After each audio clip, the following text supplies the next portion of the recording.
அகிலம் நியூஸ் நேயர்களுக்கு வணக்கம். இன்றைய பிரதான செய்திகள். முதலில் தலைப்புச் செய்திகள். நாளை மின்வெட்டு அமல்படுத்தப்பட மாட்டாது. 17 போலீஸ் உத்தியோகத்தர்கள் பணியிடை நீக்கம் வெளியான காரணம். இலங்கையில் திருமணம் செய்யும் தம்பதிகளுக்கு மகிழ்ச்சி தகவல். காலி சிறைச்சாலைக்குள் வீசப்படும் மர்ம பொதிகள்.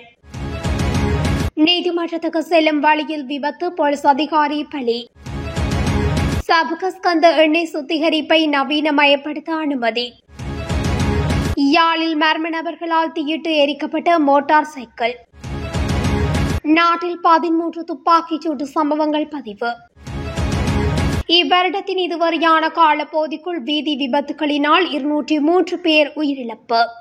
தொடர்பான விரிவான செய்திகள். நாட்டில் நாளை மின்வெட்டு அமல்படுத்தப்பட மாட்டாது என இலங்கை மின்சார சபை தெரிவித்துள்ளது. தற்போதைய மின்சார தேவையை நிர்வகிக்க முடிந்ததால் இந்த தீர்மானம் எடுக்கப்பட்டதாக மின்சார சபை தெரிவித்துள்ளது. போதைப்பொருள் பாவனையில் ஈடுபட்ட 17 போலீஸ் உத்தியோகத்தர்கள் பணியிடை நீக்கம் செய்யப்பட்டுள்ளதாக போலீஸ் ஊடக பேச்சாளர் கே. புத்திக மணத்துங்க தெரிவித்துள்ளார். இன்று இடம்பெற்ற ஊடகவியலாளர் சந்திப்பில் கலந்து கொண்டு கருத்து தெரிவிக்கும் போதே போலீஸ் ஊடக பேச்சாளர் இதனை குறிப்பிட்டுள்ளார்.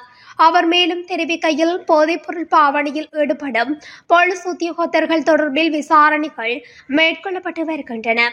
இந்நிலையில் போதைப்பொருள் பாவனையில் ஈடுபட்டு வரும் போலீஸ் உத்தியோகத்தர்களின் பெயர் பட்டியலை போலீஸ் நிலைய பொறுப்பதிகாரிகளுக்கு அனுப்பி வைக்க நடவடிக்கை எடுக்கப்பட்டுள்ளது.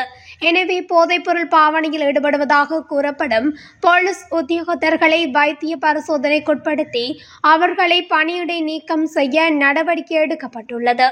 அதன்படி கடந்த 4 மாதங்களில் 17 போலீஸ் உத்தியோகத்தர்கள் இவ்வாறு பணியிடை நீக்கம் செய்யப்பட்டுள்ளதாகவும் போலீஸ் ஊடக பேச்சாளர் மேலும் தெரிவித்துள்ளார். புதிதாக திருமணமான தம்பதிகளுக்கு வீடு கட்ட கடன் வழங்கும் திட்டத்தை ஆரம்பிக்க உள்ளதாக நகர அபிவிருத்தி மற்றும் வீடமைப்பு அமைச்சு தெரிவித்துள்ளது. இந்த வீட்டு திட்டம் ஒரு முன்னோடி திட்டமாக ஆரம்பிக்கப்படும் என அமைச்சின் செயலாளர் ரஞ்சித் ஆரியரத்ன தெரிவித்துள்ளார்.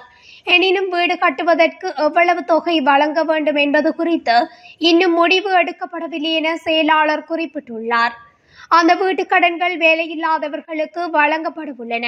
மேலும் அதற்கான கடன் தொகை அரசு வங்கிகளினால் வழங்கப்பட உள்ளது. கடன் தொகையை திருப்பி செலுத்தக்கூடியவர்களுக்கு கடன் வழங்கப்படும் என்று செயலாளர் மேலும் தெரிவித்துள்ளார். காலி சிறைச்சாலைக்குள் தடை செய்யப்பட்ட பொருட்கள் அடங்கிய பொதிகள் வீசப்படுவது தொடர்பில் சிறைச்சாலை அதிகாரிகள் விசாரணைகளை முன்னெடுத்துள்ளனர். அந்த வகையில் சிறை வளாகத்திற்குள் கையடக்க தொலைபேசிகள், சிம் கார்டுகள் மற்றும் சிகரெட்டுகள் போன்ற தடை செய்யப்பட்ட பொருட்கள் அடங்கிய பொதிகள் வீசப்படுகின்றன.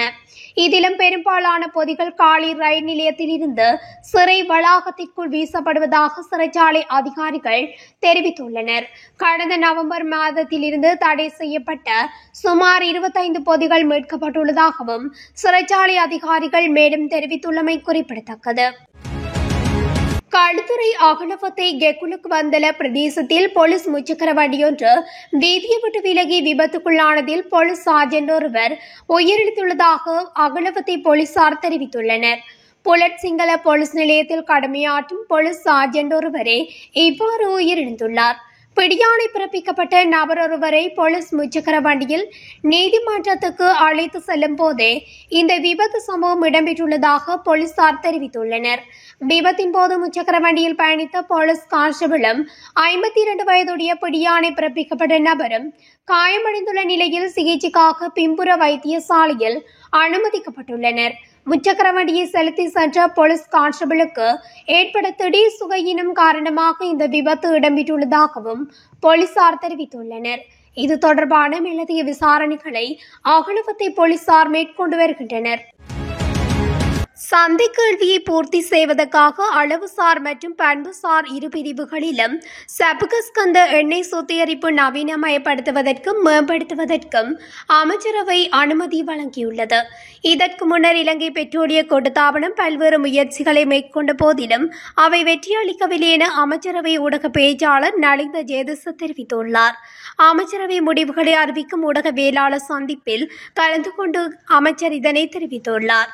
அபிவிருத்தி பணிகளுக்காக இலங்கை பெட்ரோலிய கூட்டுத்தாபனத்தின் வேறாக அரசு தொழில் முயற்சியாக சப்கஸ்கந்த எண்ணெய் சுத்திகரிப்பை நிறுவி பொருத்தமான மூலோபாய முதலீட்டு பங்காளரை அடையாளம் காண அரசாங்கம் தீர்மானித்துள்ளது.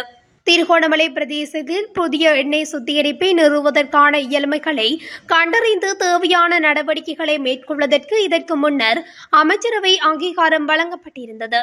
எனினும் இதுவரை அது தொடர்பாக எவ்வித படிமுறைகளும் மேற்கொள்ளப்படவில்லை எனவும் அமைச்சர் இதன்போது தெரிவித்துள்ளார்.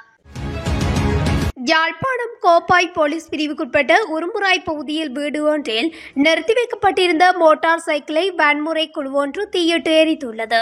இந்த சம்பவம் நேற்று முன்தினம் இரவு இடம்பெற்றுள்ளது. உரும்புராய் பகுதியில் உள்ள வீடு ஒன்றில் நிறுத்தி வைக்கப்பட்ட மோட்டார் சைக்கிளை வீட்டுக்கு வருகை தந்த வன்முறை கும்பல் தீயிட்டு கொளுத்தியுள்ளனர். இந்த சம்பவத்தில் மோட்டார் சைக்கிள் முற்றுமுழுதாக எரிந்து நாசமாகியுள்ளது. இந்நிலையில் சம்பவம் குறித்து கோப்பாய் போலீசாருக்கு தகவல் வழங்கப்பட்ட நிலையில் போலீசார் மேலதிக விசாரணைகளை மேற்கொண்டு வருகின்றனர். நாடளாவிய ரீதியில் இந்த வருடத்தின் இதுவரையான காலப்பகுதிக்குள் 13 துப்பாக்கிச் சூட்டு சம்பவங்கள் பதிவாகியுள்ளதாக போலீஸ் ஊடக பேச்சாளர் புத்திக மடதுங்க தெரிவித்துள்ளார். நேற்று இடம்பெற்ற ஊடகவியலாளர் சந்திப்பில் கலந்து கொண்டு கருத்து தெரிவிக்கும் போதே அவர் இதனை தெரிவித்துள்ளார். போலீஸ் ஊடக பேச்சாளர் மேலும் தெரிவிக்கையில், அதன்படி 7 துப்பாக்கிச் சூட்டு சம்பவங்கள் பாதாள உலக கும்பல்களின் தலைமையில் இடம்பெற்றுள்ளதுடன் ஏனையவை தனிப்பட்ட தகராறு காரணமாகவே இடம்பெற்றுள்ளது. பாதாள உலக கும்பல்களின் தலைமையில் இடம்பெற்ற துப்பாக்கிச் சூட்டு சம்பவங்களில் 9 பேர் உயிரிழந்துள்ளனர். இந்த துப்பாக்கிச் சூட்டு சம்பவங்கள் தொடர்பில் இதுவரை 25 பேர் கைது செய்யப்பட்டுள்ளதுடன் 3 T56 ரக துப்பாக்கிகள் மற்றும் 5 கைத்துப்பாக்கிகள் போலீசாரால் கைப்பற்றப்பட்டுள்ளன. அத்துடன் இந்த துப்பாக்கிச் சூட்டு சம்பவங்களுக்கு பயன்படுத்தப்பட்டதாக கூறப்படும் 4 மோட்டார் சைக்கிள்களும் போலீசாரால் கைப்பற்றப்பட்டுள்ளதாக போலீஸ் ஊடக பேச்சாளர் மேலும் தெரிவித்துள்ளார். இந்த வருடத்தின் ஜனவரி மாதம் 1ஆம் தேதி முதல் பிப்ரவரி மாதம் 7ஆம் தேதி வரையான காலப்பகுதிக்குள் வீதி விபத்துகளினால் 203 பேர் உயிரிழந்துள்ளதாக போலீசார் தெரிவித்துள்ளனர். அங்கு மேலும் கருத்து தெரிவித்த மனோஜ் ரணகலம், நெடுஞ்சாலைகளில் இடம்பெற்ற வீதி விபத்துகளிலே அதிகளவானோர் உயிரிழந்துள்ளனர். 2024ஆம் ஆண்டில் கவனக்குறைவாக வாகனம் செலுத்தியமையால் 1585 வீதி விபத்துக்கள் இடம்பெற்றுள்ள நிலையில் 1667 பேர் உயிரிழந்துள்ளனர். இந்நிலையில் 2025 ஜனவரி மாதம் 1ஆம் தேதி முதல் பிப்ரவரி மாதம் 7ஆம் தேதி வரையான காலப்பகுதிக்குள் ஏற்பட்ட வீதி விபத்துகளில் 514 பேர் படுகாயமடைந்துள்ளதுடன் 880 பேர் சிறு காயமடைந்துள்ளதாகவும் அவர் தெரிவித்துள்ளார். இத்துடன் அகிலம் நியூஸின் இன்றைய பிரதான செய்திகள் நிறைவடைகின்றன. தொடர்ச்சியாக செய்திகளை அறிந்து கொள்ள அகிலம் நியூஸ் ஊடகத்துடன் இணைந்திருங்கள். நன்றி, வணக்கம். அகிலம், மாற்றத்திற்கான மக்கள் குரல். இந்த வீடியோ பிடிச்சிருந்தா லைக் பண்ணுங்க, கமெண்ட் பண்ணுங்க, ஷேர் பண்ணுங்க. மறக்காம கீழே இருக்க பெல் ஐகானை கிளிக் பண்ணுங்க.